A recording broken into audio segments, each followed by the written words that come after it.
Saudara, saya ingin cerita sedikit. Saya ditahan 6 tahun dalam penjara. Karena ikut Yesus. Bukan karena KPK. Saudara ya. Sebab zaman dulu itu ditangkap dulu. Ya, itu tangkap dulu 1 tahun. 2 tahun baru diperiksa. Bayangin aja. 1 tahun itu hanya ditanya nama, alamat, tanggal lahir. Hanya itu saja. Zaman itu mimpi buruk. Jangan sampai terulang kembali, saudara ya. Nah, sudah. Lalu, ya saya ditahan. Tahan saya itu pindah. Saya tidak boleh dibesuk. Ya. Tahun kedua, baru boleh dibesuk, tapi hanya kiriman. Jadi istri saya hanya kirim. Ya, dia baru tahu, oh boleh kirimannya. Kalau diterima, berarti orang ini masih hidup. Dulu, tahun pertama, mereka sedih. Saya ini masih ada atau sudah tidak? Ada. Sudah. Istri saya selalu kirim. Saya masih ingat kiriman istri saya. Roti yang segi 4 itu. 1 buat sebulan itu. Makanya saya kalau lihat roti itu sekarang trauma. Gitu. Gitu.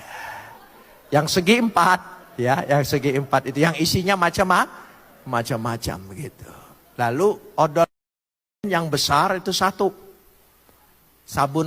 Sabun mandi 1. Itu kirimannya. Nah saudara, saya 1 tahun lebih sebelum dikirim, kami tidak pernah lagi sikat gigi itu pakai odol. Jadi itu sikat giginya aja sudah balik ke sana, balik ke sini, terbuka ke sana. Itu kena gusi sakit saudara. Tapi hanya itu saja. Begitu dikasih odol, waduh. Kayaknya enggak mau kumur-kumur saya saudara. Wah itu nikmatnya luar biasa. Saudara mau mengerti arti kenikmatan sekecil apapun, saya doakan masuk penjara. Saudara bisa mengerti. Ya. Terbayang nasi gorengnya istri itu luar biasa. Menghargai sekali. Ya itu ingat saja. Nah saudara. Kan di penjara itu teman-teman minta. Jadi seminggu habis odolnya. Nah odol zaman dulu itu masih bisa di belakangnya dibuka gitu. Dibelah gitu, dikorek-korek. Habis tuntas. Lalu saya berpikir. Wah kalau begitu siapa tahu istri saya kirim. Orang suami istri itu ada kontak loh. Saya kalau pergi ke daerah pulang saya mau makan apa. Tidak perlu pesan. Pasti ada di rumah. Kontak, makanya laki-laki itu tidak bisa nyeleweng. Kontak dia, hati-hati saudara. Radarnya lebih tajam dari satelit apapun. Walaupun belum ada bukti. Saudara, karena berjanji 2 menjadi 1. Mestinya supaya tidak menjadi 1 berdoa. Waktu menikah bilang 2 jangan jadi 1, 2 tetap 2. Nah, saudara dikawinkan atau tidak oleh gereja saudara. Jadi sudah saya pikir istri saya kirim. Saya mulai berdoa dengan Tuhan. Tuhan saya mau minta odol. Saya tidak tega saudara minta dengan Tuhan odol. Karena saya ini bertobat sebagai orang Protestan. Orang Protestan itu tidak pernah dididik minta yang kecil-kecil, minta yang besar-besar, doa syafaat, Afrika, pemerintah, semua itu saja saudara. Jadi tidak pernah ada daftar odol itu tidak ada. Gitu. Sementara saya perlu odol. Jadi saya pikir siapa tahu istri saya teringat, kirim. Nah, waktu besuk jam 9 pagi sampai jam 2 siang. Saya kasih tahu supaya nanti punya pengalaman gitu ya. Jadi setiap kali ada panggilan kiriman saya imani. Nama saya ada. Sampai jam 2 enggak ada. Dari jam 2 sampai jam 5 saya masih punya harapan. Karena saya di penjara Kalisosok itu di sebelahnya kantor Kejaksaan Negeri. Saya punya teman dari Jakarta ini seorang pengacara yang cukup terkenal. Kalau pergi ke Surabaya selalu titip uang. Yaitu Adenan Buyung Nasution. Ya, selalu dianya titip uang ke jaksa di situ untuk saya. Jadi dari jam 2 sampai jam 5 saya berdoa. Bang Buyung kirim, Bang Buyung kirim, Bang Buyung kirim. Sampai jam 5 kami sudah suruh mandi semua. Masuk kamar, apel, dikunci.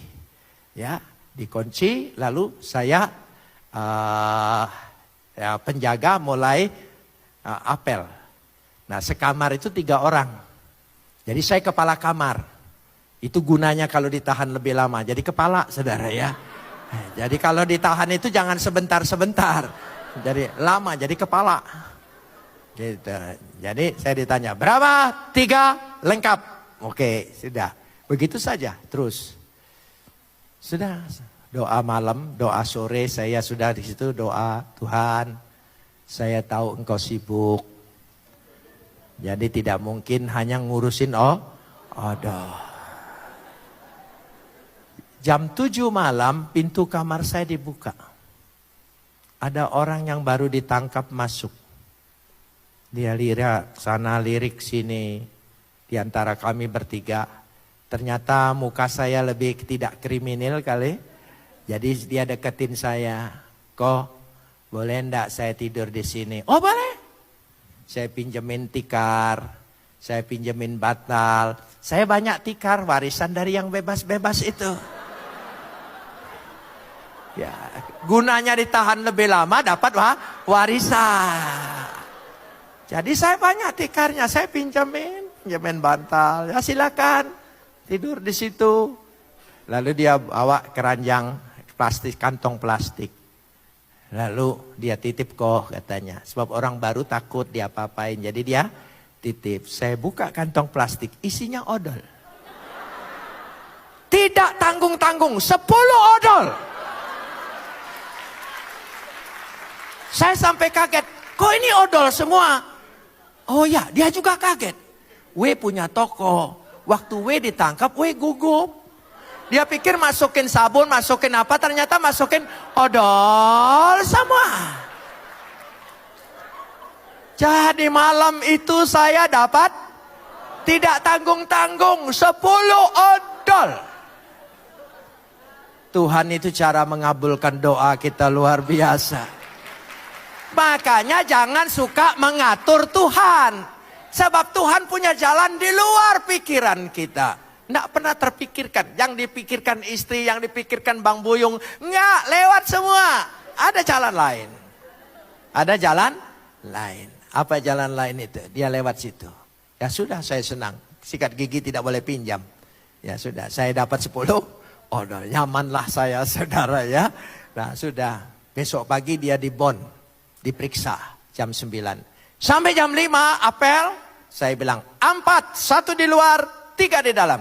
Petugas bilang coret saja, itu salah tangkap. Rupanya dia hanya untuk kirim odol.